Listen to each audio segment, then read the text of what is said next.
Hello students, आज का जो टॉपिक है आपके पास वो है अरिथमेटिक प्रोग्रेशन।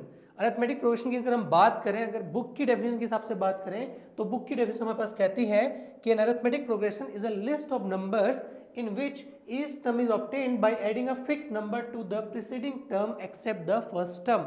दैट मीन्स ये तो हो गई बुकिश लैंग्वेज। अगर हम सिंपल लैंग्वेज में बात करें तो सिंपल लैंग्वेज ये कहती है कि अगर हम एक सीरीज को कंसिडर करें, सच एज अगर देख लीजिए 3 है, 7 है, 11 है, 15 है एंड सो ऑन।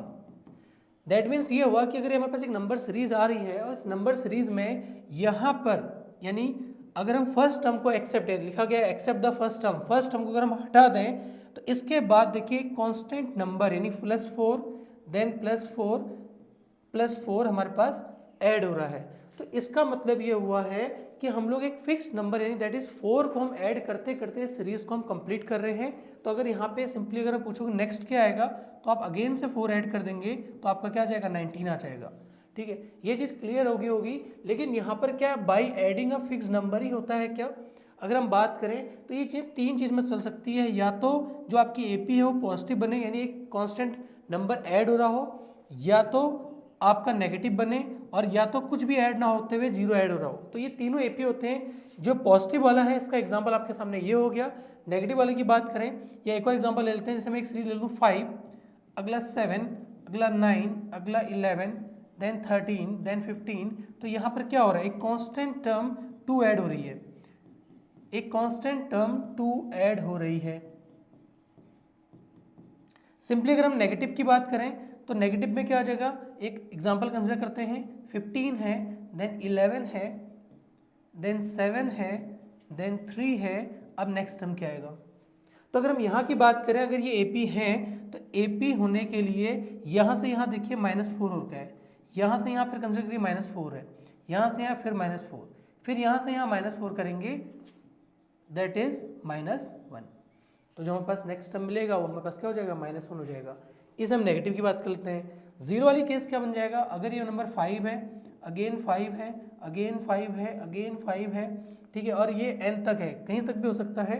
तो ये भी यहाँ पर देखिए ऐड तो कुछ नहीं हो रहा है, लेकिन हम कह सकते हैं ना कि जीरो से आगे बढ़ रहा है। तो यानी एपी के लिए ये कंसिडर करना बहुत ज़रूरी है कि जो आपकी जो भी सीरीज बन रही है, चाहे वो प्लस करने पे, चाहे माइनस करने पे, चाहे अगर वो कोई नंबर ऐड भी ना हो रहा हो, तो ये तीनों चीज़ें कंडीशन बनाएंगी एपी के लिए। तो अगर हम फिर से अगर एपी को थोड़ा और ध्यान से देखें तो एपी तो हमें ठीक है, क्लियर हो गया कि एक सीरीज है जिसमें एक कांस्टेंट नंबर ऐड होता है हर प्रीसीडिंग टर्म, यानी सारे प्रीसीडिंग टर्म में कांस्टेंट नंबर ऐड होकर नेक्स्ट टर्म हमें मिलती है। लेकिन अगर हमें चेक करना हो कि ये एपी है या नहीं है तो उस कंडीशन में क्या होगा कि हमें ये देखना पड़ेगा कि अगर इनका कोई भी दो कॉन्सेक्यूटिव टर्म्स का अगर डिफरेंस, कोई भी दो कॉन्सेक्यूटिव टर्म्स का अगर डिफरेंस अगर सेम आ रहा है, दैट मीन्स वो एपी है। ठीक है, ये चीज ध्यान रखना है। चलिए अब बात करते हैं हम लोग कि general term of arithmetic progression, यानी एपी की जनरल टर्म की अगर हम बात करें तो थोड़ा सा अच्छे से देखिए भाई इसको। ये आपका T1 है, ये T2 है, ये T3 है, ये T4 है, ये T5 है, ये T6 है एंड सो ऑन। T1 को हम A1 भी कहते हैं, A1 हो गया। देन ये हमारा A2 है, ये A3 है, ये A4 है, ये A5 है, ये A6 है। हमने अगर ये चीज़ कही है कि जो हमारे पास ये जो फर्स्ट टर्म है, यानी इसको हम क्या कहेंगे, फर्स्ट टर्म। T1 मतलब होता है फर्स्ट टर्म, A1 मतलब भी फर्स्ट टर्म ही है। आप चाहे देखिए किसी किसी इक्वेशन में वो T1 TN से यूज़ करेगा, किसी में वो A से यूज़ करेगा, तो दोनों में कंफ्यूज नहीं होना है, दोनों एक ही चीज़ है। अगर हम A1 वाली सीरीज को लेते चलें तब भी हम इस चीज़ को फर्स्ट टर्म ही कहेंगे। तो हमारा फर्स्ट टर्म को उन्होंने जो है एक सिंबल या एक लेटर यूज़ करके दिया हुआ है, वो दिया हुआ है अपने पास क्या, A। किसी भी क्वेश्चन में हम जब फर्स्ट टर्म की बात करेंगे उसके बाद हम बात करेंगे ए की। और जब ये बताया गया है कि इसमें एक कांस्टेंट टर्म हमारे पास, एक कांस्टेंट टर्म हमारे पास ऐड या सब्ट्रैक्ट होगा, ठीक है, तो उसको हम कहते हैं डी। डी मीन्स होता है कॉमन डिफरेंस। अगर हम कॉमन डिफरेंस की बात करें तो कॉमन डिफरेंस क्या होता है, देखिए second term minus first term, third term minus second term, fourth term minus third term. तो तो ये क्या हो गया, एक कॉमन डिफरेंस हो गया, दो कॉन्जिक्यूटिव नंबर के बीच में जितना अंतर है उसको हम कहते हैं कॉमन डिफरेंस। इसी से तो हमें पता चलता है कि ये चीज़ एपी है या नहीं है। अगर आपका कॉमन डिफरेंस सेम है तो आप कह सकते हैं तो एपी है। चलिए नेक्स्ट देखिए, तो आपका फर्स्ट टर्म हो गया, कॉमन डिफरेंस हो गया। इसी से हमारा अगर हम बात करें कि अगर हम डी को यहाँ पर ऐड कर रहे हैं तो हमारा जो A2 होगा वो हमारे पास हो जाएगा A प्लस डी, जो हमारे पास A3 होगा वो होगा A प्लस 2D। यहाँ पर अगर ये आपका A है, अगर ये आपके पास A है तो ये जो सेकेंड टर्म होगा ये क्या होगा, A प्लस डी होगा। जो थर्ड टर्म होगा वो A प्लस 2D होगा। जो फोर्थ टर्म होगा वो A प्लस 3D होगा। और similarly A plus 4D, A plus 5D and so on. अगर मैं इसको आगे बढ़ाते हुए ये लास्ट टर्म ले लो an, मतलब an को हमने बोल दिया कि n की कोई वैल्यू फिक्स नहीं है, जहाँ पर इसको रोकना होगा इस AP को आप वहाँ रोक सकते हैं। तो अगर मैं बात करूँ इसकी, तो ये हमारे पास अगर लास्ट टर्म है तो इस केस में क्या आएगा, an क्या आएगा, an की जो वैल्यू आएगी वो आएगी a plus n minus 1 into D. इसका मतलब आपको चीज़ क्लियर होगी कि d हमेशा एक कम क्यों हो रहा है, क्योंकि जो हमारा फर्स्ट टर्म है उसमें d तो है नहीं। d जो हमारा है फर्स्ट टर्म को छोड़ के जब हम सेकंड टर्म से स्टार्ट करते हैं तो वहाँ से ऐड होना स्टार्ट होता है। अगर वहाँ से स्टार्ट होता है तो आप कोई भी टर्म को अगर आप निकालना चाहेंगे तो आप सिर्फ इतने से कॉन्सेप्ट से निकाल सकते हैं कि जैसे ये फॉर्मूला लगाने की जरूरत नहीं है। ये फॉर्मूला तो सिर्फ एक आपको एक जनरल अंडरस्टैंडिंग देने के लिए है कि जो आपका लास्ट टर्म होता है, जो nth टर्म होता है, उसका जो फॉर्मूला बनता है वो ऐसे बनता है। लेकिन अगर आप कभी भी अगर आपको किसी भी AP का अगर मैं आपसे सिंपली पूछ लूँ कि 10th टर्म निकालना है तो आपको ये तो पता है ना कि A तो रहेगा ही रहेगा जो हमारा फर्स्ट है, और D कितना आ जाएगा तो आपको पता है कि हमेशा एक कम आता है तो 9D आ जाएगा। तो इस फॉर्मूले की जो वैल्यू है वो खत्म हो गई। अगर देखो वैसे तो आया इसी से ही हो, या आप कह सकते हैं कि ये फॉर्मूला इससे बना है, जो भी आप इसको इंटरचेंजली कह सकते हैं वो ठीक है। नेक्स्ट देखिए, अगर हम इसकी बात करें, एक सिंपल से मैंने आपको AP दिया हुआ है, इस AP की बात करें तो इसमें हमें फर्स्ट टर्म निकालना है और कॉमन डिफरेंस निकालना है। फर्स्ट टर्म तो देखिए सिंपली है, अगर आपके पास सीरीज है 3/2 है, 1/2 है, -1/2 है एंड -3/2 है एंड सो ऑन। अगर इसकी बात करें तो यहाँ पर हमारे पास जो फर्स्ट टर्म होता है ये हमारे पास फर्स्ट टर्म है।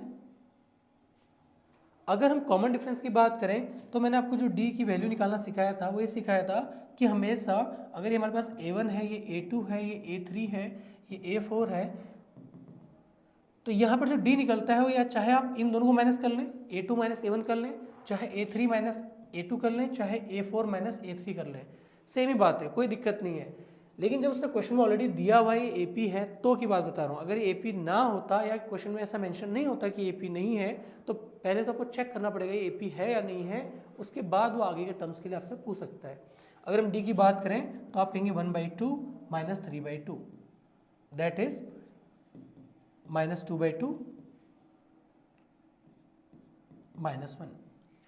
सिमिलरली अगर आप यहाँ भी चेक करेंगे तो यहाँ भी क्या आ जाएगा आपके पास, अगर हम देखिए ये तो हमने किया है किसमें, second term minus first term.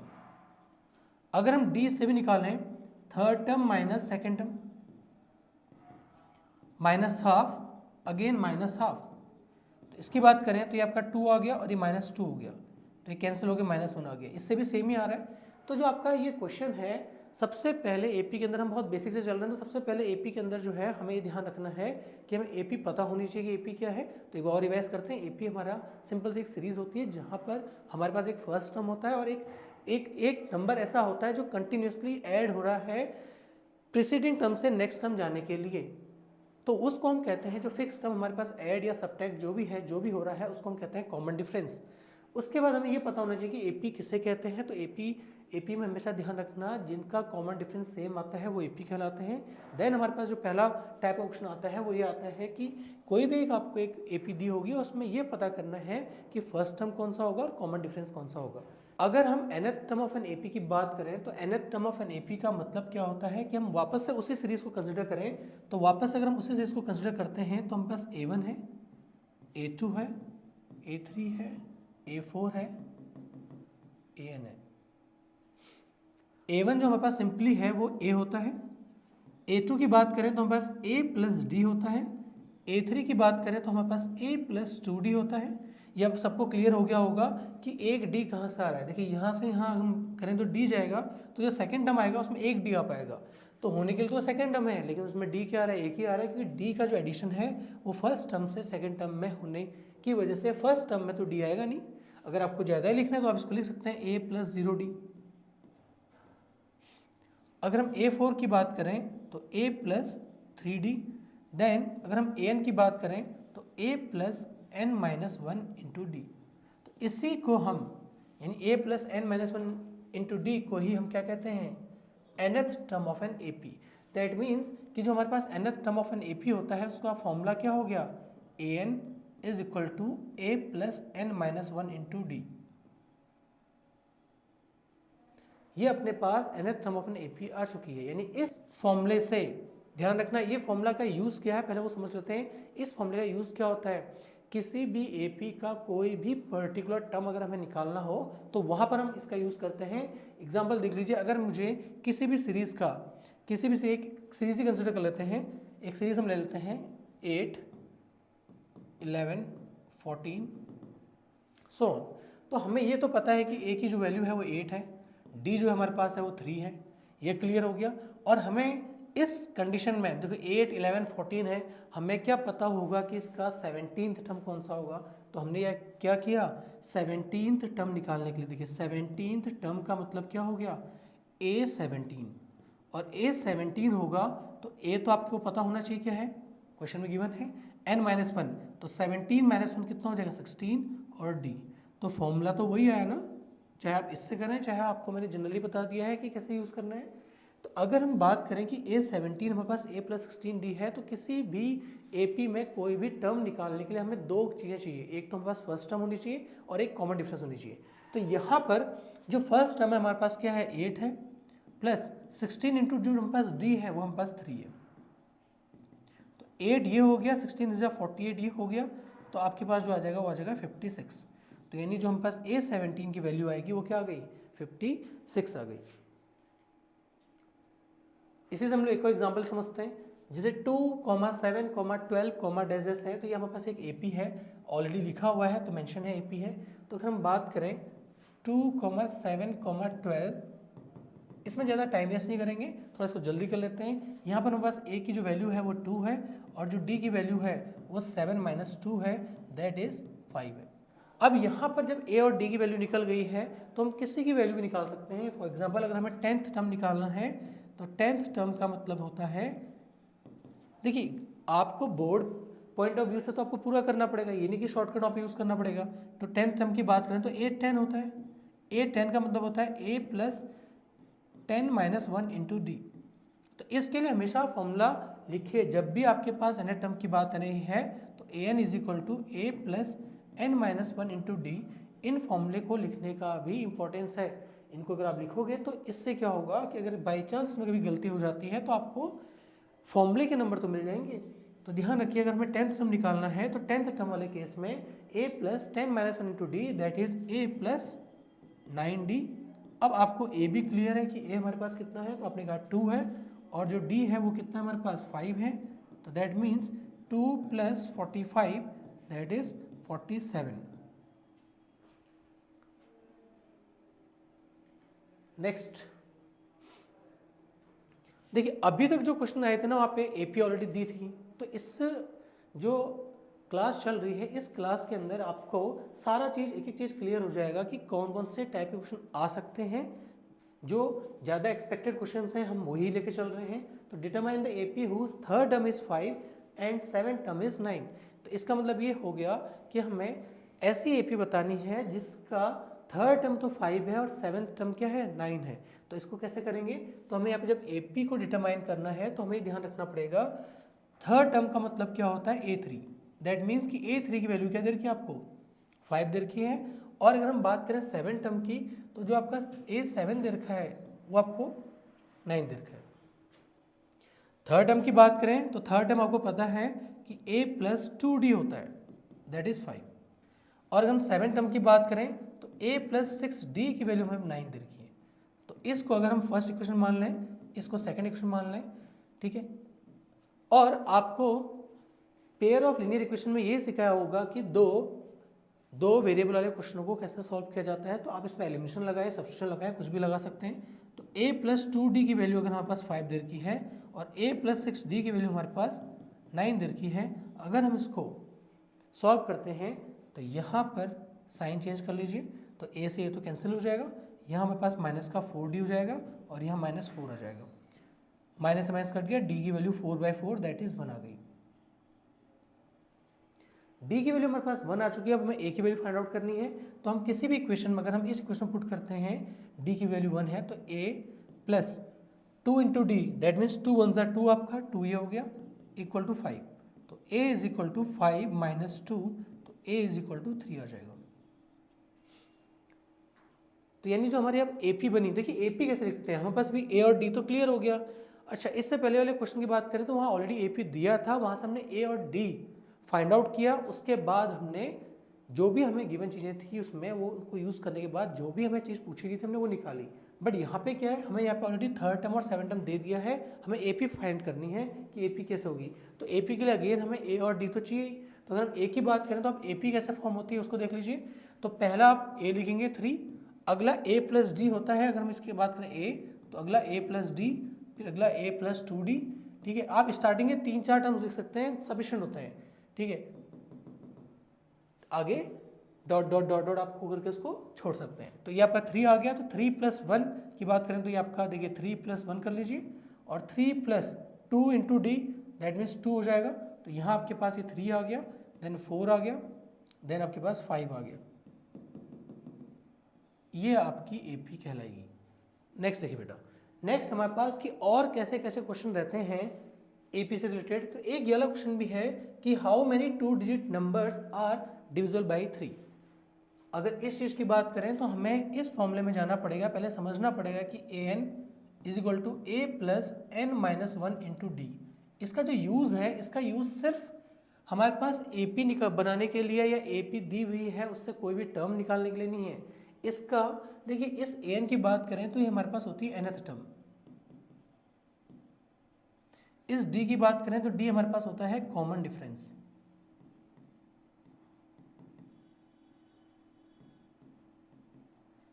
इस a की बात करें तो a हमारे पास होता है फर्स्ट टर्म, और ये जो n हमारे पास होता है ये हमारे पास होता है नंबर ऑफ टर्म्स।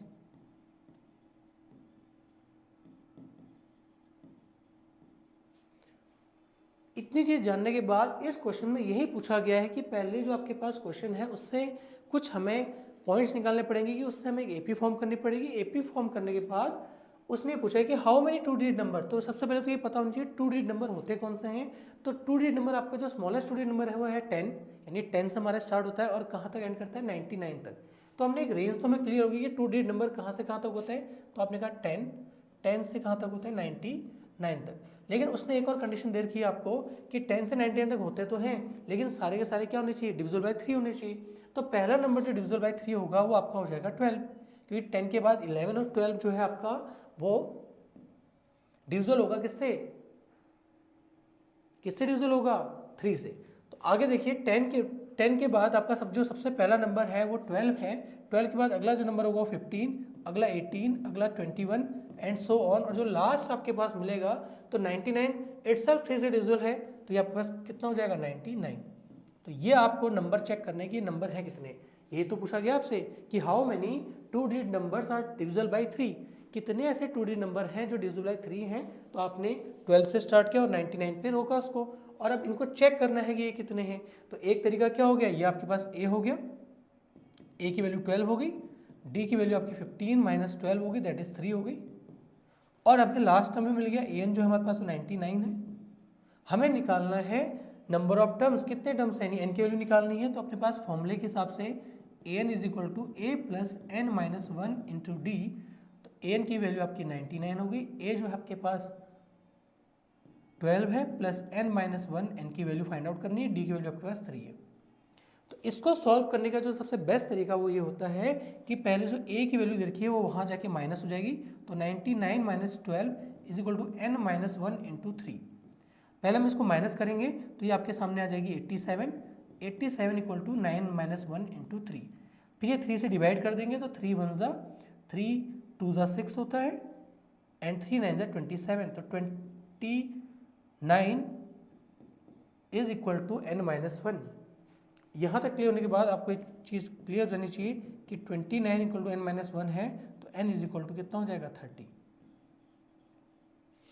तो n की वैल्यू कितनी आ गई 30। दैट मीन्स कि 30 ऐसे नंबर्स हैं जो 2 डिजिट होने के साथ साथ 3 से डिविजिबल भी हैं। नेक्स्ट देखिए, सीरीज के स्टार्टिंग की बात करें तो सीरीज के स्टार्टिंग से भी क्वेश्चन रहते हैं और सीरीज के एंड से भी बन सकते हैं क्वेश्चन। तो जब भी इस टाइप वाला क्वेश्चन आपके सामने आए कि the 11th term from the end of the AP is, अब देखिए जो एपी है, अगर हम इस एपी की बात करें तो 10, 7, 4 -62 ये हमारे पास एपी है। इस एपी का थोड़ा सा और देखें तो इस एपी में देखिए ये अपने पास इस, अगर ये देखिए ये क्या आपकी फ्रॉम स्टार्टिंग, ये है फ्रॉम एंड। तो बहुत ढंग से समझना बेटा हम इसको कैसे यूज कर रहे हैं। देखिए अगर हम इसकी बात करें तो हमारे पास ए है, ठीक है, फर्स्ट टर्म है, और यहाँ पे डी की बात करें तो 7 - 10 दैट इज 3 है माइनस का। तो डी की वैल्यू भी हमारे पास क्लियर हो गई, ए की वैल्यू भी क्लियर हो गई 10 है। तो तभी तो ये जो सीरीज है नेगेटिव की तरफ जा रही है। अगर हम बात करें 10, 7, 4 डॉट डॉट डॉट कहाँ तक -62 की तरफ, ये एक डिक्रीजिंग एपी बन गई है जिसका जो डी है वो -3 आ रहा है। दैट मीन्स अगर हम इससे पहले की बात करें तो इससे पहले क्या आया होगा -59 आया होगा, हम ये कह सकते हैं। तो -59 में फिर -3 किया तब जाके वो -62 की तरफ जाएगा। तो जब भी देखिए आप ये दो को निकाल भी सकते हैं, चाहे तो जो लास्ट वाला टर्म है उससे पहले एक टर्म निकाल भी सकते हैं, वो आपकी इच्छा है। नहीं तो एक तरीका और जिसका सबसे बेस्ट है वो ये है कि आप इस एपी को उल्टा लिखना स्टार्ट करें। तो अगर आप बात करें तो उल्टे में क्या होता है, जो आपका लास्ट टर्म होता है वो हमारे पास क्या हो जाता है फर्स्ट। तो जो ए हो जाएगा एंड से वो आपका -62 हो जाएगा, और जो डी हमारा यहाँ से चला -3, तो वो वहाँ से क्या हो जाता है साइन चेंज होकर 3 हो जाएगा। दैट मीन्स अगर आपको डी की वैल्यू का ध्यान देना है तो जो डी हो जाएगा वहाँ से वो आपके पास 3 हो जाएगा, क्योंकि यहाँ से डी -3 था तो वहाँ से जो डी हो जाएगा वो 3 हो जाएगा। या तो आप ऐसे देख लीजिए कि -62 है, ये देखिए ये जो एपी बनेगी वो कैसे बनेगी -62 -59 7 और 10, ये एपी कुछ इस तरीके से जाएगी। ठीक है, तो अब यहाँ देखिए कितना हो रहा है, यहाँ आपका +3 हो रहा है, यहाँ देखिए ये क्लियर हो गया कि ये भी +3 है। तो ये जो जब भी आप किसी भी एपी को रिवर्स करते हैं तो उस टाइम पे डी का साइन चेंज हो जाता है। चलिए डी भी आ गया, ए भी आ गया, तो हमें अब चाहिए 11th टर्म चाहिए एंड से। तो एंड से अगर 11th टर्म निकालें तो A11 निकालना है हमें एंड से। तो एंड की जो एपी है वो ये रही। तो A11 का फॉर्मूला होता है, अगर हम an की बात करें तो an जो होता है हमारे पास a + n-1 × d होता है। तो A11 की बात करें तो a + 11 - 1 × d हो जाएगा। तो A11 जो हो जाएगा, a हमारे पास कितना है तो आपने कहा -62 है, प्लस 10 × d हो जाएगा, तो 10 × 3 हो जाएगा। तो -62 + 30 दैट इज -32। तो जो हमारे पास A11 आ जाएगा वो आ जाएगा -32। तो यानी जो हमारे पास 11th टर्म होगा एपी का एंड से वो होगा -32।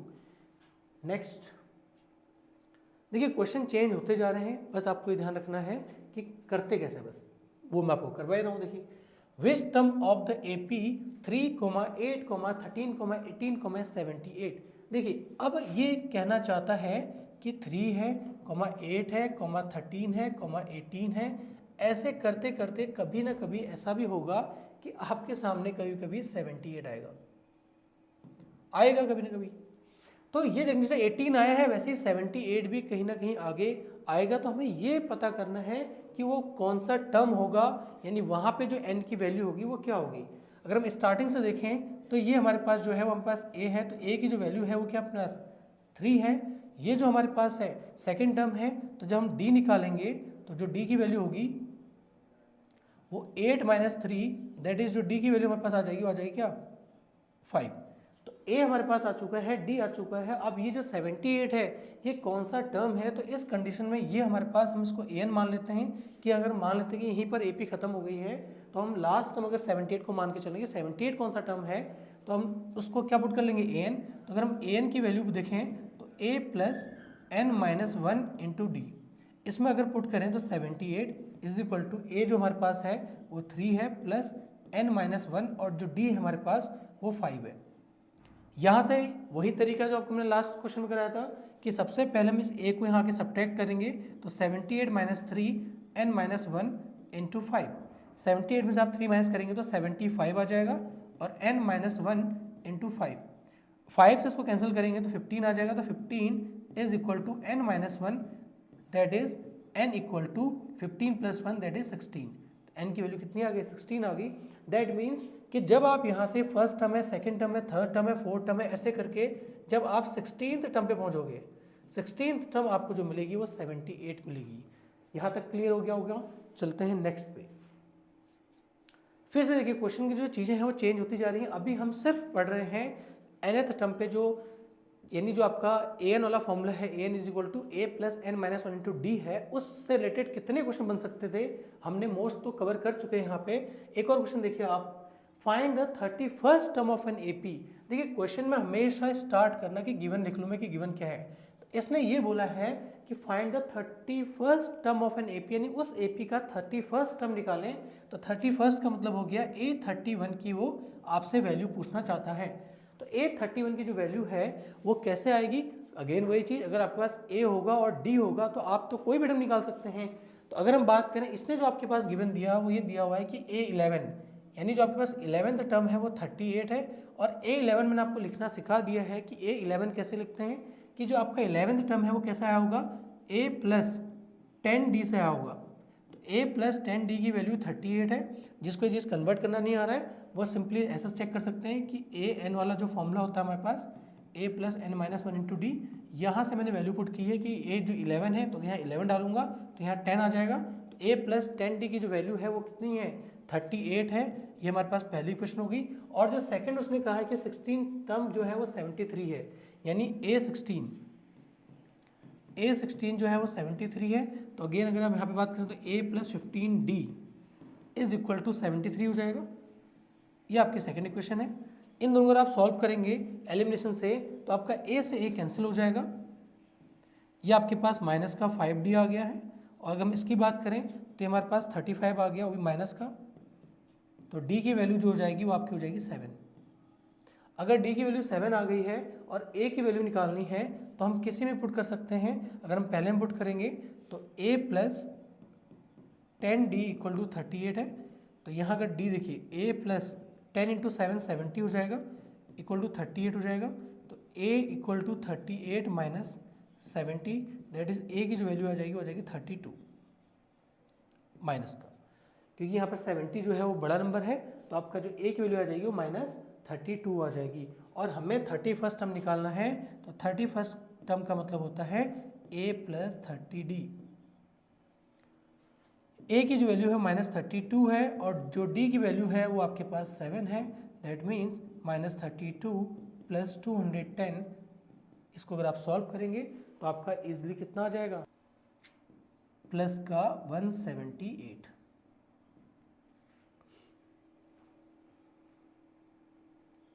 चलिए नेक्स्ट क्वेश्चन तक चलते हैं। अब देखिए एक क्वेश्चन और है हमारे पास।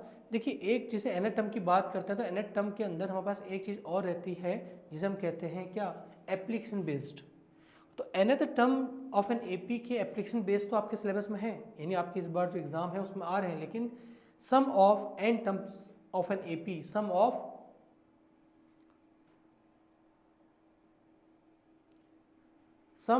n terms of an AP के जो एप्लीकेशन बेस्ड क्वेश्चन है वो नहीं आ रहे आपके। तो आइए इस पे जरा। तो सबसे पहला जो एप्लीकेशन बेस आपको दिखा रखा है वो ये दिखा रखा है कि Ramkali saved ₹5 in the first week of a year and then increase her weekly saving by ₹1.75 if in the nth week her weekly savings become ₹20.75, find n। Simply यहाँ पर ये कहना चाहता है कि जो आपका फर्स्ट वीक है, फर्स्ट वीक में रामकली ने जो थे वो सेव किए ₹5। तो इसको पहले आप किस में एपी के फॉर्मेट में लेके आते हैं तो ए की वैल्यू जो हो जाएगी वो आपकी हो जाएगी ₹5। Then increase the weekly saving by ₹1.75, यानी जो डी है वो बता रहा है कि 1.75 है। दैट मीन्स आप खुद ही कंसिडर इसको कर लेते हैं। देखिए अगर पहला 5 है, अगर इसने 1.75 से बढ़ाया है तो अगला जो जाएगा वो 6.75 हो जाएगा। तो इस चीज़ को उसने डी की वैल्यू दे रखी है। देखिए क्वेश्चन के अंदर थोड़ा सा ध्यान देंगे तो 5 से 1.75 अगर वो सेविंग इंक्रीज कर रही है तो यानी इतना चीज़ आके ऐड होगा, और ये चीज़ स्टार्टिंग में मैं बता चुका हूँ, जो चीज़ ऐड होती है वो आपकी क्या हो जाएगी, डी हो जाएगी। अगेन अगर आप आगे जाओगे अगेन 1.75 ऐड होगा, ठीक है, तो आपका ये 6 और 7 8.50 आ जाएगा। ऐसे ही अगर आप और आगे बढ़ेंगे फिर 1.75 ऐड करिए तो ये आपकी एक एपी बन जाएगी। लेकिन उसने ये पूछा हुआ है कि if in the nth week her weekly saving becomes 20.75, that means अगर पहला 5 है देन 6.75 है, ऐसे करते हुए ऐसा कब आएगा कि ₹20.75 आपकी सेविंग हो जाएगी।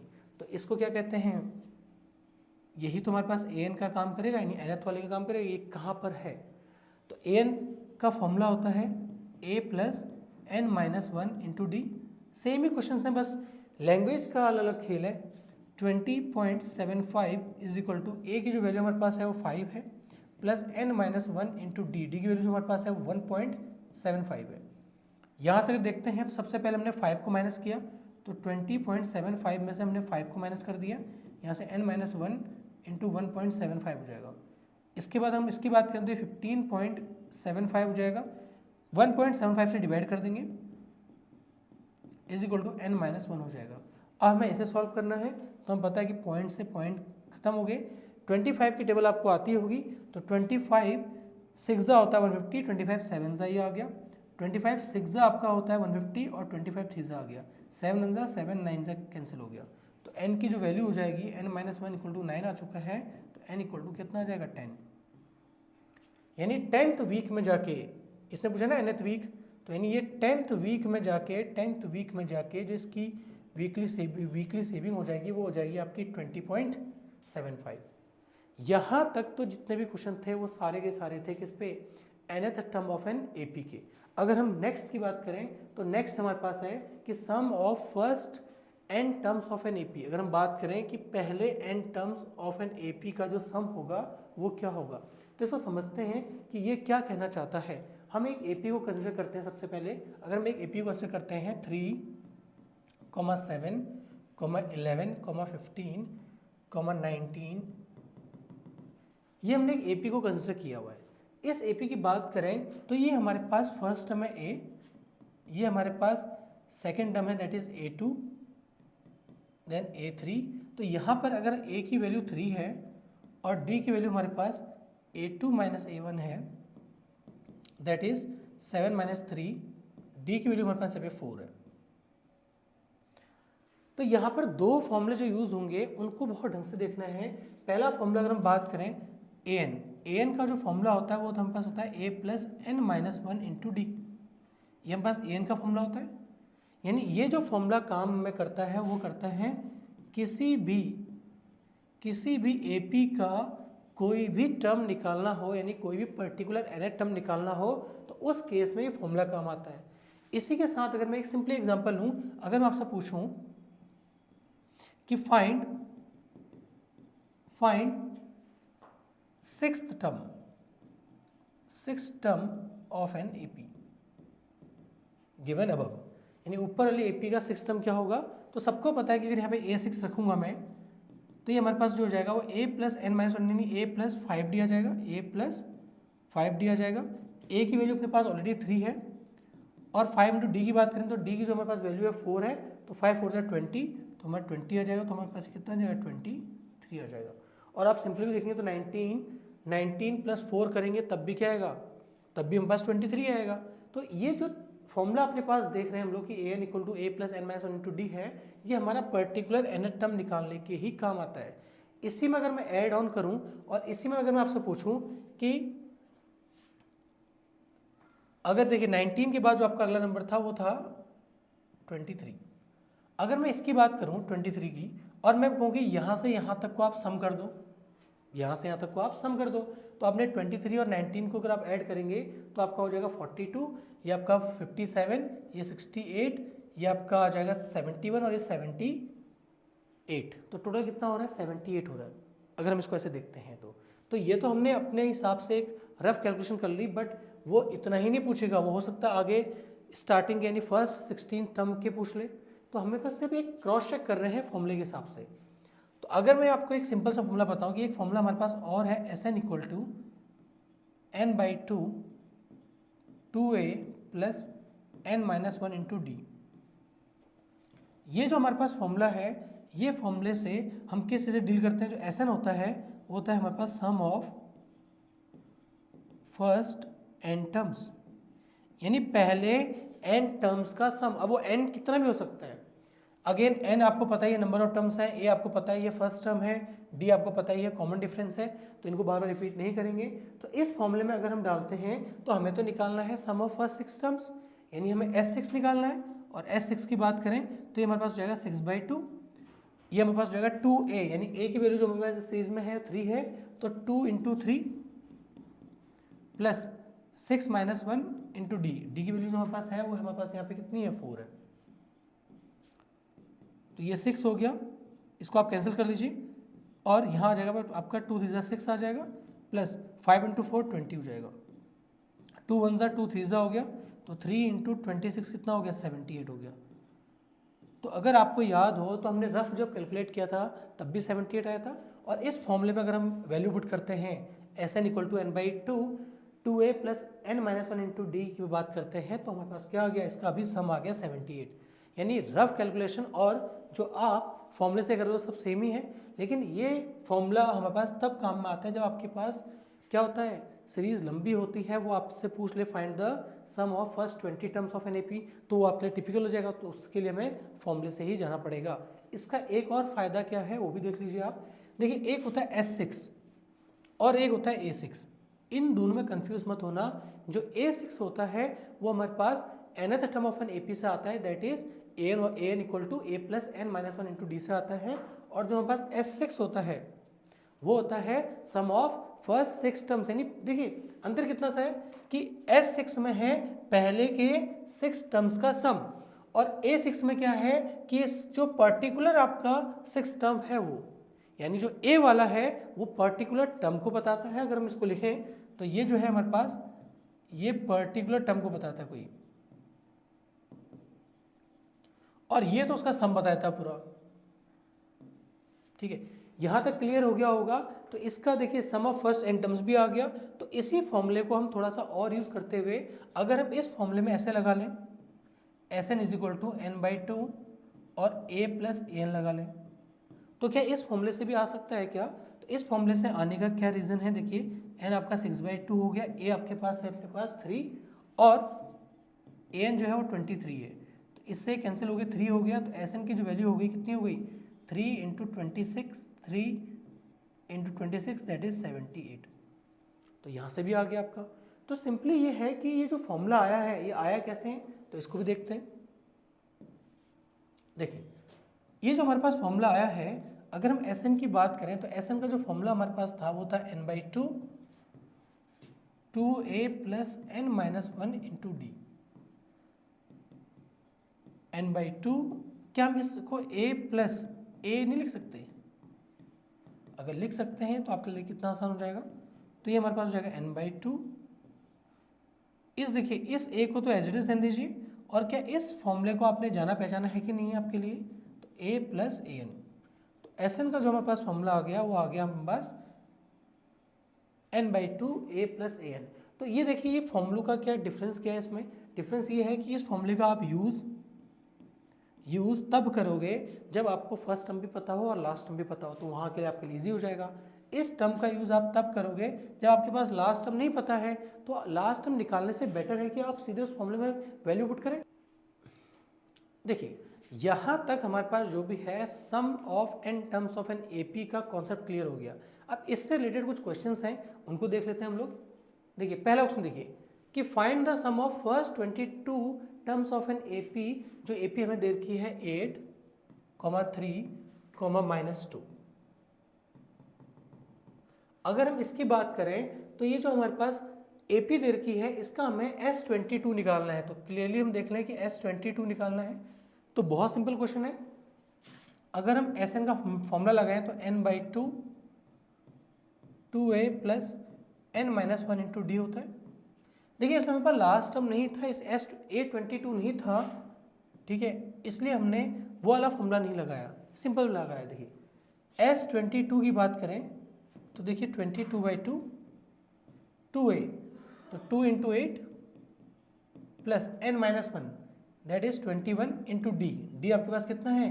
देखिए इस सीरीज से सबसे पहले आपका काम क्या होता है, ए की वैल्यू हमारे पास 8 थी और डी की वैल्यू बात करें तो 3 - 8 दैट इज -5। तो जो डी की वैल्यू आ रही है वो -5 आ रही है, तो आपको यहाँ -5 रखना पड़ेगा। इससे कैंसिल हो जाएगा 11 टाइम्स, तो 11 ये आ गया, 2 8 से आपका कितना हो गया 16 हो गया, प्लस 21 5 से की बात करेंगे तो ये कितना आ जाएगा आपका 105 आ जाएगा, वो भी माइनस का। तो इसको सॉल्व करेंगे तो 11 ये आ गया, 16 - 105 करेंगे तो इस 11 इंटू 89, वो भी 89 किसका, माइनस का, ठीक है। तो 105 में से आप 16 माइनस करेंगे तो पहले 6 माइनस करेंगे तो अपने पास कितना आ जाएगा 99, फिर 10 माइनस कर देंगे तो कितना आ जाएगा 89। तो 11 इंटू 89 को अगर हम मल्टीप्लाई करेंगे तो 89 इंटू 11, देखिए 11 की खास बात क्या होती है, इसको चेक करने में कैसे करते हैं, जब भी किसी नंबर को हम 11 से मल्टीप्लाई करते हैं तो देखिए इस 9 को आप फिक्स कर लीजिए, तो 9 यहाँ फिक्स हो गया, और 9 और 8 को आप ऐड कर लीजिए, कितना हो गया 17। तो एक कैरी, देखिए जब भी हम ऐड करने वक्त 2 डिजिट नंबर आ जाता है तो जो उसका यूनिट डिजिट होती है उसको हम लिख लेते हैं, और जो एक कैरी जाता है वो आगे चल जाएगा, तो 8 + 1 कितना हो जाएगा 9, तो आपका कितना आ गया -979। ये आपके पास S22 यानी sum of first 22 terms of AP यहाँ तक क्लियर हो गया। एक क्वेश्चन और है जहाँ पे हमें लास्ट टर्म दिया हुआ है, लेकिन दिक्कत क्या है ना कि यहाँ पे हम ये तो कह सकते हैं कि A की वैल्यू 7 है, D की वैल्यू जो है वो 10.5 - 7 है दैट इज 3.5 है, और जो हमारे पास AN है वो हमारे पास 84 है। तो इसमें दिक्कत कहाँ आएगी, दिक्कत ये आएगी कि SN जो हमारे पास रहता है, SN तो हमें कहता है ना कि फाइंड द सम, इसको सम करना है, जब हमें N ही नहीं पता होगा तो हम इस क्वेश्चन को सॉल्व कैसे करेंगे। तो सबसे पहले तो हमें N निकालना पड़ेगा। देखिए AN देने का भी फायदा क्या है कि AN चलिए आगे काम आ जाएगा, लेकिन क्या इस क्वेश्चन में कहीं N पता है हमें कि ये कितने टर्म्स हैं, नहीं पता, तो पहले तो हमें वही निकालना पड़ेगा ना कि SN का जब फॉर्मूला स्टार्ट होता है या तो n/2 A + AN लगा लीजिए, या आप लगा सकते हैं कि हमारे पास AN पता है कि AN कितना है, तो इस AN को चेक करने के लिए कि ये कौन सा टर्म है तो हम अपने पास फॉर्मूला लगा लेंगे A + n-1 इंटू डी। तो सबसे पहला काम हमारा होगा यहाँ पे N निकालना, जब N निकलेगा तब तो हम आगे प्रोसीड करेंगे कि हमें निकालना क्या है। तो अगर यहाँ देखें तो AN आपके पास 84 दे रखा है, A अपने पास कितना दे रखा है 7 प्लस n-1 इंटू डी जो हमारे पास है कितना है 3.5। देखिए 3.5 को आप 7/2 भी लिख सकते हैं, वो भी आपके लिए अच्छा है। तो 84 में से अगर 7 की बात करें तो कितना हो जाएगा 77 n-1 इंटू, देखिए इसको हम लिखें 7/2 लिख सकते हैं, जो 3.5 है उसको 7/2 लिखने का फ़ायदा क्या होगा कि 77 इंटू 2 ये हो जाएगा और 7 डिवाइड में आ जाएगा इक्वल टू n-1, तो यहाँ से 11 टाइम चला जाएगा, तो 22 इक्वल टू कितना हो जाएगा n-1, तो n की वैल्यू जो जाएगी कितनी हो जाएगी 23 हो जाएगी। और अगर n की वैल्यू 23 हो गई है तो हम यहाँ पुट कर सकते हैं, तो SN जो हमारे पास SN 23 यानी n की वैल्यू 23 होगी तो S23 की जो वैल्यू कितनी हो जाएगी 23/2, A कितना हमारे पास 7 और जो हमारे पास AN है कितना है 84, तो 23 ये आ गया और आपके पास 84 7 कितना हो जाएगा 91/2। और इसको अगर हम सॉल्व करेंगे तो 91 इंटू 23 आप कर लीजिए, 91 इंटू 23 कितना हो जाएगा आपका 3 1 3 3 9 27 और 2 1 2 2 9 18, तो 3 हो गया आपके पास, 9 हो गया और ये आपका 0 हो गया, 2 0, तो 2093/2। अब इसको सॉल्व तो होगा नहीं, अगर कहीं आंसर आपके पास 0.2 में है तो आप पॉइंट में निकाल लीजिए, ठीक है, इसको या इसको मिक्स फ्रैक्शन में ले लीजिए, ठीक है, 2 1 0 4 6 और 1/, तो 1046 1/2 भी आएगा या 1046.5 भी आ जाएगा, जैसी आपकी इच्छा, दोनों सही हैं। नेक्स्ट क्वेश्चन देखते हैं। देखिए how many terms of an AP this must be taken so that their sum is 78। देखिए क्वेश्चन की वैरायटी फिर से चेंज हो गई। अब क्वेश्चन की जो वैरायटी है चेंज हुई है, तो आपको यहाँ पे हर क्वेश्चन में कुछ ना कुछ चीज़ें सीखनी है। तो इस क्वेश्चन में अगर हम देखें तो 24, 21, 18 must be taken so that their sum is 78।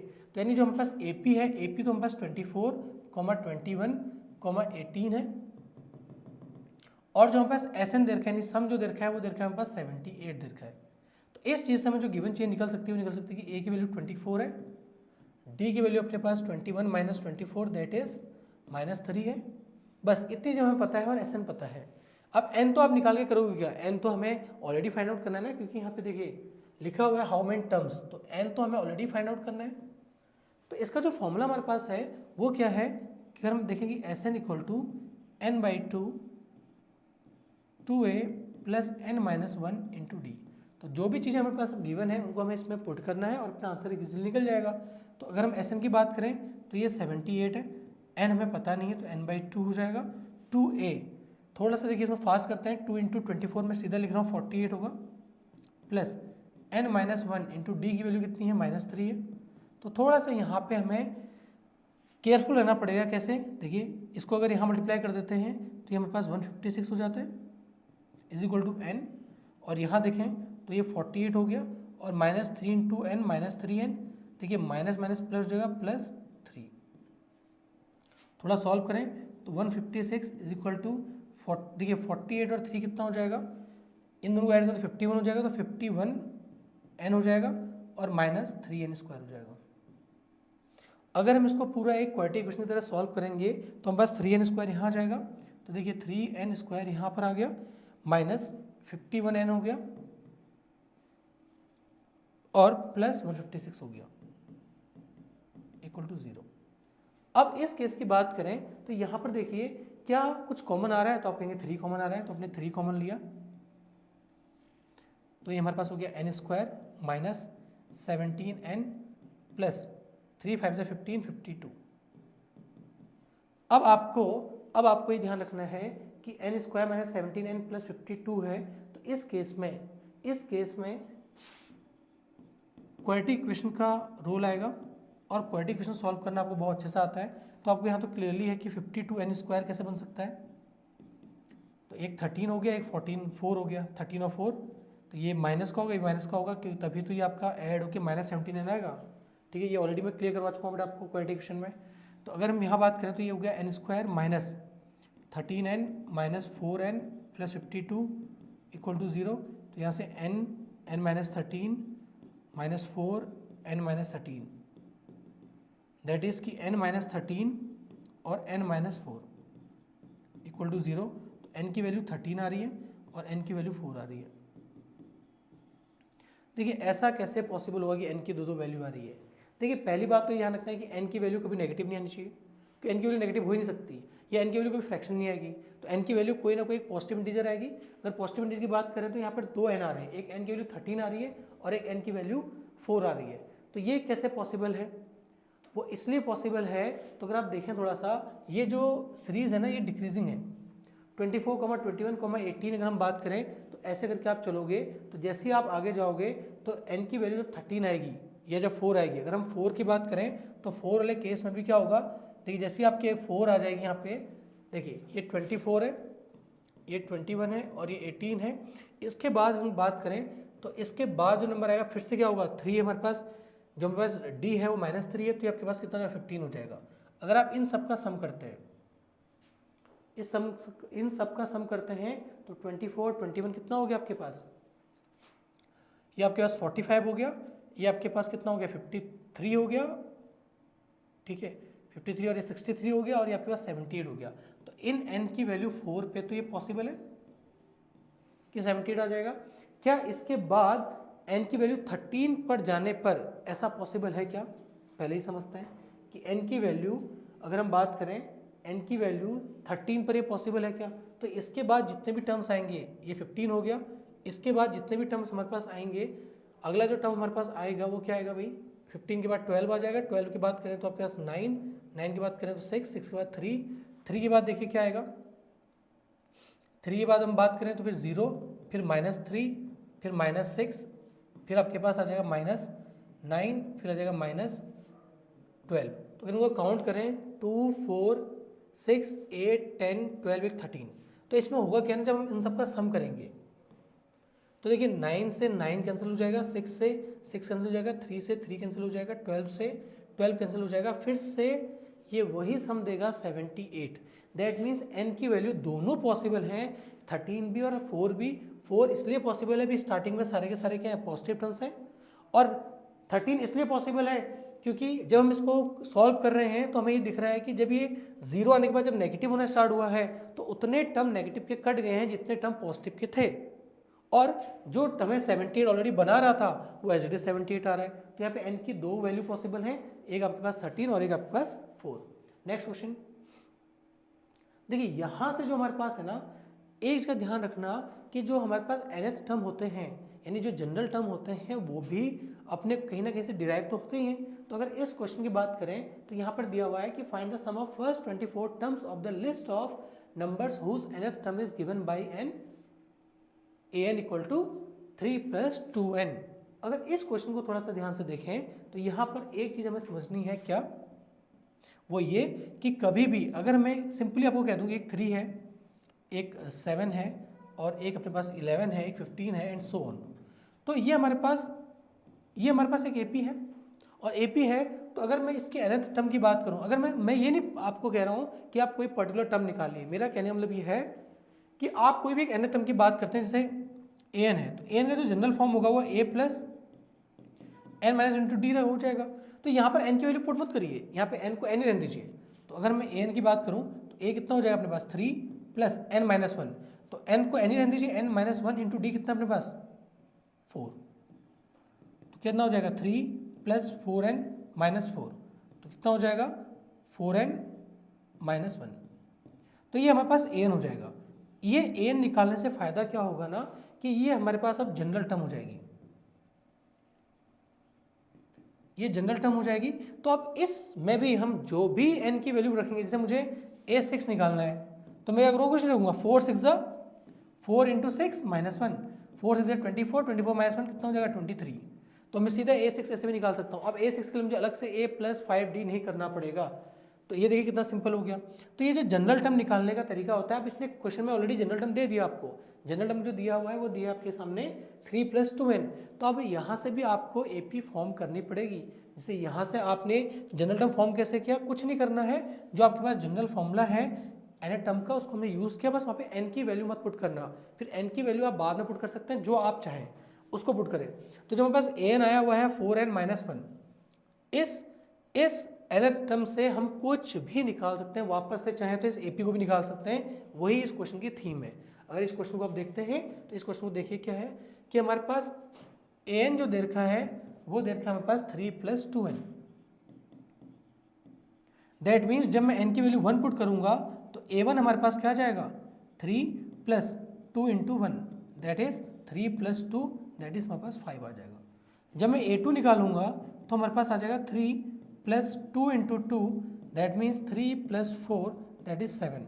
तो इसका मतलब ये हो गया भाई an यानी nth टर्म देने से हम a1 और a2 तो इजीली निकाल सकते हैं, और हमें इस क्वेश्चन में निकालना क्या है, सम ऑफ फर्स्ट 24 टर्म्स निकालना है। तो सम ऑफ फर्स्ट 24 टर्म्स के लिए हमें n तो पता ही है, अगर हम s24 की बात करें तो n 24/2 यानी n की वैल्यू पता है ही, तो पता क्या नहीं हमारे पास a और d, और a और d की वैल्यू हम कहाँ से निकाल सकते हैं, देखिए ये हमारे पास a हो गया, और a2 क्या होता है हमारे पास भाई a + d होता है, तो 5 + 7 यानी 2, d की वैल्यू कितनी आ गई, चाहे आप ऐसे करें चाहे देखिए सीरीज बन गई 5,7 की, तो यहाँ से a की वैल्यू कितनी आ गई 5 और d की वैल्यू कितनी आ जाएगी 2, ये ईजी हो जाएगा। फिर हमारे पास s24 निकालने के कितना आसान, देखिए अगर हमें Sn वाले फॉर्मूले में रखते हैं तो n/2 2a + n - 1 × d, और यहाँ पे आप वैल्यू पुट करेंगे तो आपको सारा चीज़ क्लियर हो जाएगा। देखिए n/2 तो 24/2, a की वैल्यू कितनी है अपने पास 5, तो 2 × 5 = 10 हो गया, प्लस n - 1, n की वैल्यू कितनी है अपने पास 24, तो 23 हो जाएगा, तो 23 × d तो कितना हो जाएगा 46 हो जाएगा। यहाँ से इसको सॉल्व करिए तो 12 हो गया, तो 12 और ये आपका इंटू 56 हो गया। जब आप इनको मल्टीप्लाई करेंगे तो 56 × 10 आपका 560 हो गया, और 56 2 आपका 112 हो गया। ठीक है, यहाँ तक क्लियर हो गया। तो आपके पास ये कितना हो गया 672।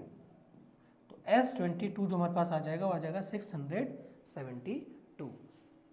नेक्स्ट क्वेश्चन पे आते हैं। और नेक्स्ट क्वेश्चन जो हमारे पास है, देखिए ये भी बहुत इंपॉर्टेंट क्वेश्चन है। यहाँ पर क्या है हमारे पास फर्स्ट अमाउंट एपी दे रखा है। देखिए पूरा एक देखा जाए तो इसने एक पैराग्राफ टाइप का आपको दे दिया, और यहाँ पर बस आपको ये ध्यान रखना है कि गिवन टर्म्स को निकालना है। गिवन टर्म्स हमारे पास क्या क्या है, जैसे हमारे पास यहाँ पे सबसे पहले दिया है कि फर्स्ट टर्म हमारे पास कितनी दे रखी है 5 दे रखी है, and the last term that is an जो हमारे पास दे रखा है वो कितना दे रखा है 45 दे रखा है, एंड द सम यानी एस एन जो हमें दे रखा है वो कितना दे रखा है 400 दे रखा है। Find the number of terms, यानी हमें पहले तो एन निकालना है, एंड द कॉमन डिफरेंस यानी डी भी निकालना है। तो किसी क्वेश्चन में आपको एस एन भी दिया हो एन भी दिया हो तो इस तरीके को कैसे करते हैं, तो थोड़ा सा ढंग से देखें। एस एन का हमारे पास अभी एक फॉर्मूला था n/2 a प्लस एन। तो एस एन की अगर हम वैल्यू की बात करें तो हमारे पास 400 है, एन हमें नहीं पता n/2। क्या हमें ए और एन पता है? बिल्कुल पता है। तो 5 प्लस 45, ये आपके पास 400 हो गया, ये आपका n/2 हो गया, ये आपके पास 50 हो गया। आप चाहें तो इसको यहाँ से कैंसिल कर सकते हैं, 5 8 जा कर सकते हैं, और n की वैल्यू हमारे पास कितनी हो गई 8 2 जा 16 हो गई। तो n की वैल्यू हमारे पास 16 आ गई। n की वैल्यू 16 आते ही हमारे पास पहला पार्ट तो क्लियर हो गया कि जो n हमारे पास नंबर ऑफ टर्म्स हैं वो कितने हैं 16 है। ठीक है, यहाँ आप शॉर्ट यूज़ नहीं करेंगे अभी तो भाई। ठीक है भाई, 1 शॉर्ट वीडियोस चल रहे हैं तो इसमें हमने शॉर्ट ट्रिक यूज़ कर ली है कि भाई फटाफट कैंसिल कर दिया। वहाँ पे आप स्टेप बाय स्टेप ही करेंगे अगर ये क्वेश्चन आपके सब्जेक्टिव में आता है तो। अब n की वैल्यू अगर हम 16 की बात करते हैं तो n की वैल्यू 16 आने के बाद d कैसे निकलेगा, तो अपने पास an का फॉर्मूला क्या होता है, यानी an क्या होता है a plus n minus 1 into d.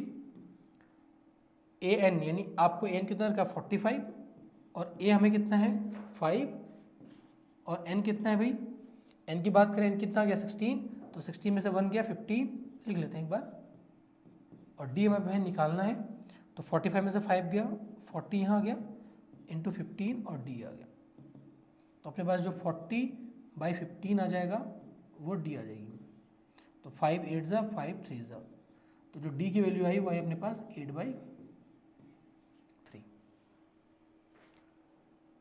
यहाँ तक क्लियर हो गया होगा। तो अब चलते हैं नेक्स्ट क्वेश्चन पे। देखिए ये भी बहुत इंपॉर्टेंट क्वेश्चन है। इस क्वेश्चन को देखते हैं तो if the sum of the first n terms of an AP, देखिए यहाँ पर क्या दिया हुआ है वापस समझना है। जैसे अगर हम फिर से एक एग्जाम्पल कंसिडर करते हैं, जैसे हमारे पास एक 3 है, एक 7 है, एक 11 है, एक 15 है। हम इसी एपी की बात करें,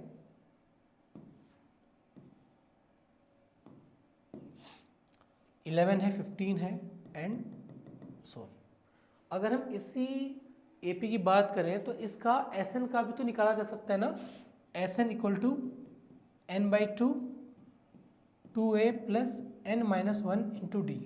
अगर हमें एस एन में सिर्फ n ही पे ही फोकस करें, यानी हम किसी भी n के लिए फॉर्मूला बन जाए, तो इसका जो जनरल टर्म निकालते हैं कैसे निकालते हैं, n को n ही रहने दीजिए, वो हम बाद में पुट कर लेंगे। आप a और d को पुट करके देख लीजिए, 2 3 जा 6 ये आपके पास हो गया, ये n माइनस 1 और d कितना आपके पास हो गया 4।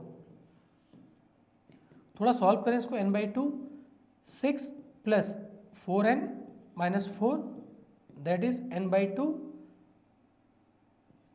4n प्लस 2, और थोड़ा सा सॉल्व करें तो यहाँ से 2 कॉमन ले लीजिए, 2n प्लस 1, तो 2 से 2 कैंसिल हो गया। तो हमारे पास जो फॉर्मूला आ गया क्या आ गया एस एन का, वो आ गया है 2n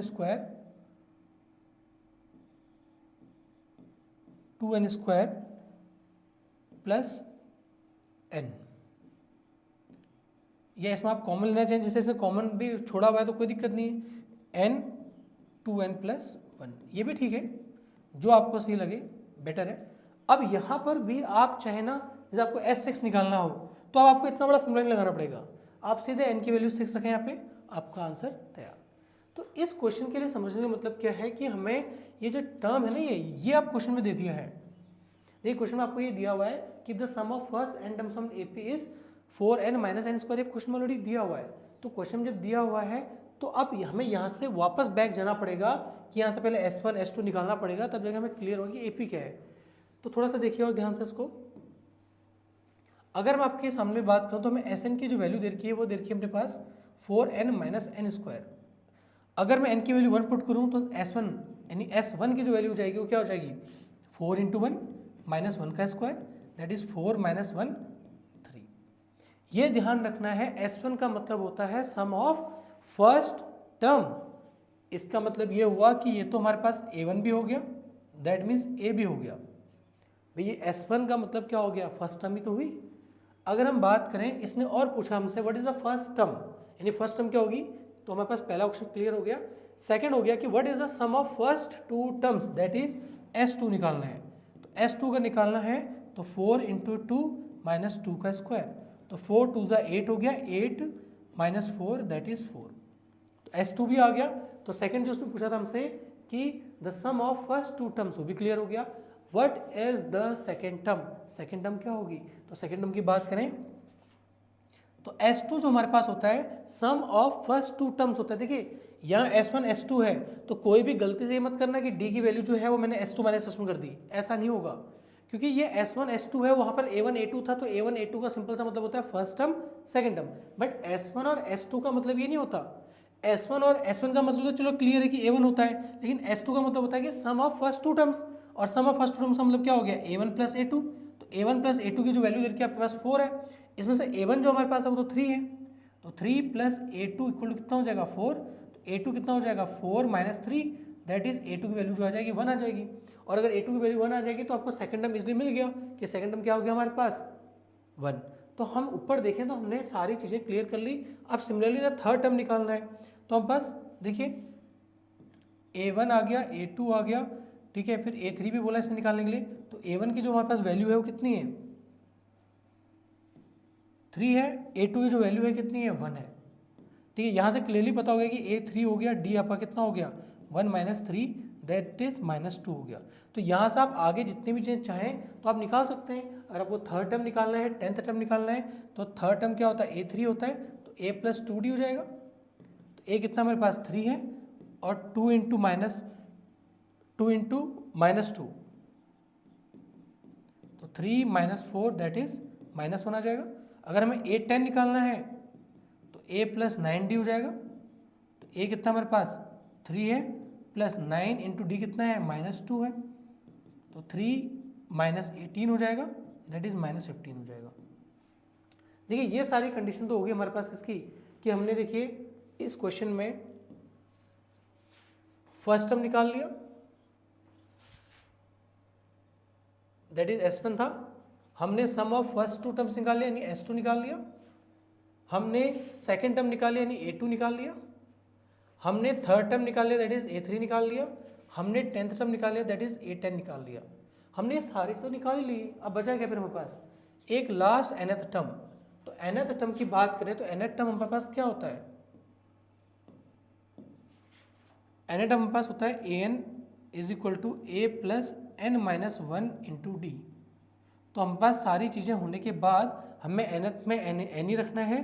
तो a कितना हमारे पास अगर हम a की बात करें तो हमारे पास 3 है तो 3 प्लस n माइनस 1 तो n को हमें n ही रखना है और d जो हमारे पास है वो है माइनस 2।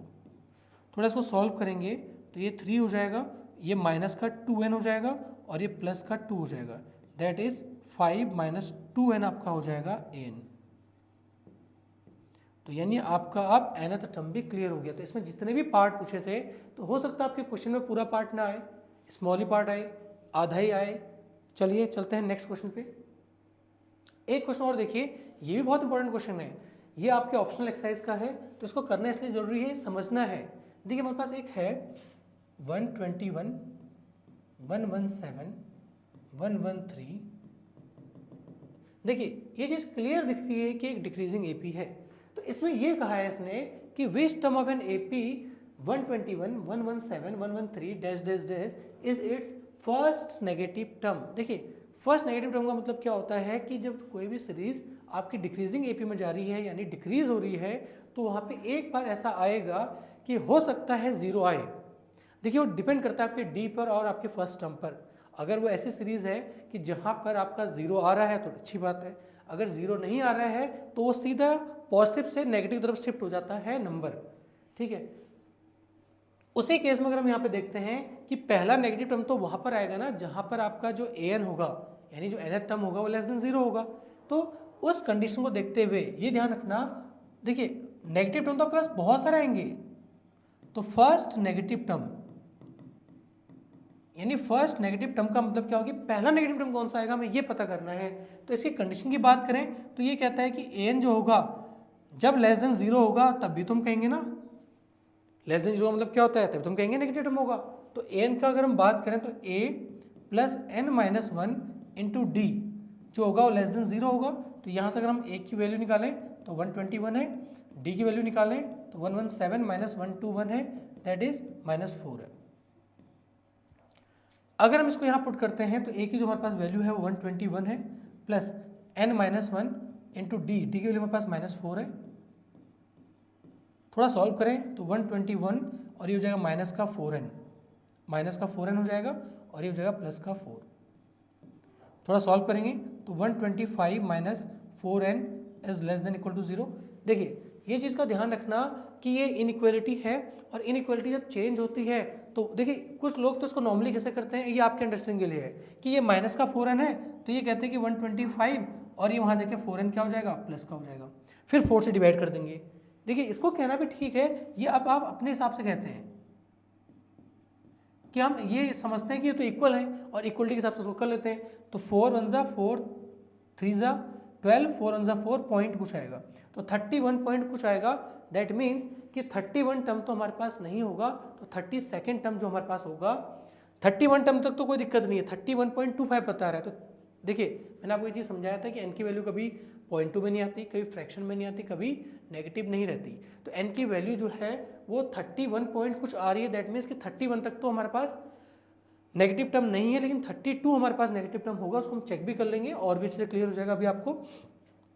तो 31.25 जो भी आपकी वैल्यू आ रही है, तो ये n की वैल्यू क्या होगी, यानी 31.25 से जो बड़ी वैल्यू होती है n की वो आपकी 32 होगी, 33 भी होगी, 34 भी होगी, एंड सो ऑन, यानी सब नेगेटिव टर्म है, लेकिन जो पहला नेगेटिव टर्म होगा वो आपकी n की वैल्यू 32 पर आएगी।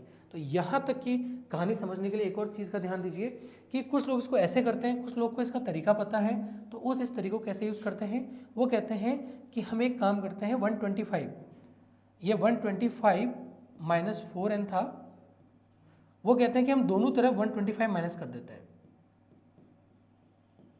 तो इससे क्या होगा, ये तो यहाँ से कैंसिल हो जाएगा, तो -4n और ये -125 होता है।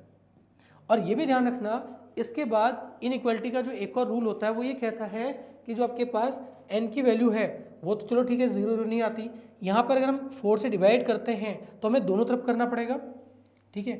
तो आपके पास -n और -125/4 आ जाएगा। उसके बाद एक रूल और क्या कहता है कि जो आपके अगर आप नेगेटिव साइन से कभी मल्टीप्लाई करते हो इनइक्वालिटी के अंदर तो आपकी इनइक्वालिटी पलट जाती है। दैट इज अगर आप दोनों साइड से माइनस साइन से मल्टीप्लाई करो तो n की वैल्यू क्या हो जाएगी 125/4, दैट इज 31.25, यानी n की वैल्यू 32 के लिए, 33 के लिए, 34 के लिए, इनके लिए नेगेटिव्स आएंगी, और जो पहला नेगेटिव टर्म आएगा वो कहाँ पे आएगा, 32 पे आएगा। अगर आपको चेक भी करना है तो आप चेक कर सकते हैं, अगर a 32 आपको निकालना है तो आप निकाल सकते हैं। तो a प्लस 31 इंटू डी हो जाएगा। तो a हमारे पास कितना है 121 है, और जो d है हमारे पास वो हमारे पास -4 है, तो ये 121 हो गया, 4 1 ज़ा 4, 4 ज़ा 12, तो ये 124 हो गया।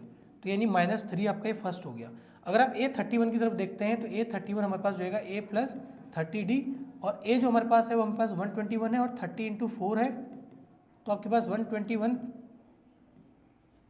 -4 है, तो ये आपका 120 आ जाएगा, दैट इज 1। तो ये 1 तो हमारे पास क्या हो गया, देखिए a31 में 1 हमारे पास क्या हो गया, पॉजिटिव टर्म हो गया, यानी a31 तक तो हमारे पास सारे पॉजिटिव टर्म्स थे। लेकिन a31.25 n की वैल्यू 31.25 से जो भी बड़ी होंगी उसके लिए हमारे पास सारे क्या होंगे, नेगेटिव टर्म्स होंगे।